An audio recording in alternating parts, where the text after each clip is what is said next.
School ক্রিকেটে লুকিয়ে আছে আগামী দিনের সাকিব, তামিম, মুশফিকরা। সেই ট্যালেন্টগুলোকে খুঁজে বের করতে চান বিসিবির সভাপতি আমিনুল ইসলাম বুলবুল। আঞ্চলিক ক্রিকেটকে ছড়িয়ে দিতে বয়সভিত্তিক পর্যায়ে টুর্নামেন্ট আয়োজনের পরিকল্পনা রয়েছে বলে জানালেন বিসিবি পরিচালক আকরাম খান।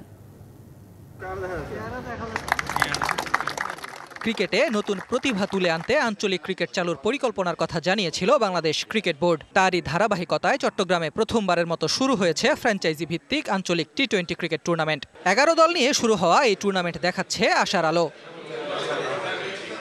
সাকিব, তামিম, মুশফিক, মাহমুদুল্লাহরা বাংলাদেশের ক্রিকেটের সোনালী প্রজন্ম, যারা প্রায় সবাই জাতীয় দল থেকে নিয়েছেন অবসর। সাকিবের ক্রিকেট ভবিষ্যৎ এখনো অনিশ্চিত। মুশফিক খেলছেন শুধু টেস্টে। দেশের ক্রিকেট যাচ্ছে পরিবর্তনের মধ্য দিয়ে। তাই স্কুল ক্রিকেট থেকে আগামীর তারকা খুঁজে বের করতে চান বিসিবি সভাপতি।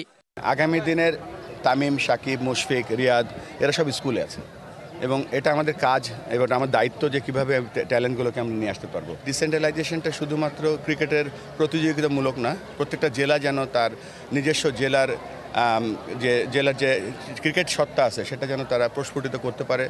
চট্টগ্রাম দিয়ে শুরু হওয়া আঞ্চলিক ক্রিকেটের জোয়ারকে সারা দেশে ছড়িয়ে দিতে বেশ কিছু পরিকল্পনা নিয়েছে বিসিবি। সেগুলো বাস্তবায়িত হলে উঠে আসবে নতুন ক্রিকেটার।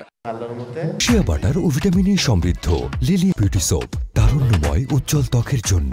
রিমার্ক শুরু করলাম এবং বাকিটা আল্লাহর কাছে আমি দোয়া করছি যেন সাকসেসফুল করতে পারে। ফিউচারে কিন্তু আপনার আন্ডার 19 টুর্নামেন্ট হবে, একাডেমির হবে, তারপরে আপনার মেইন টিম যেটা এখন দেখছেন সেটা বাংলাদেশ ক্রিকেটের জন্য অনেক বড় একটা পজিটিভ জিনিস।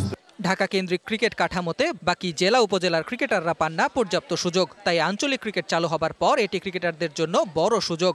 বছর জুড়েই ক্রিকেটাররা খেলতে পারবেন নানা টুর্নামেন্ট। আঞ্চলিক ক্রিকেটে করা হলে যেটা হবে যে আঞ্চলিক সংস্থাগুলির নিজস্ব লিগ থাকবে, নিজস্ব টুর্নামেন্ট থাকবে, তখন সবাই খেলার সুযোগ পাবে। ঢাকায় তো আসলে এমন হয় না যে সবাই তো খেলতে যেতে পারে না, তো সেই সবার জন্য সুযোগ। চট্টগ্রাম বিভাগের 11 জেলার 11টি দল খেলছে এই আসরে। টুর্নামেন্টের ফাইনাল হবে 9 সেপ্টেম্বর। চ্যাম্পিয়ন দল পাবে 1 লাখ টাকা prize money. Ahmed Nahid, DBC news desk.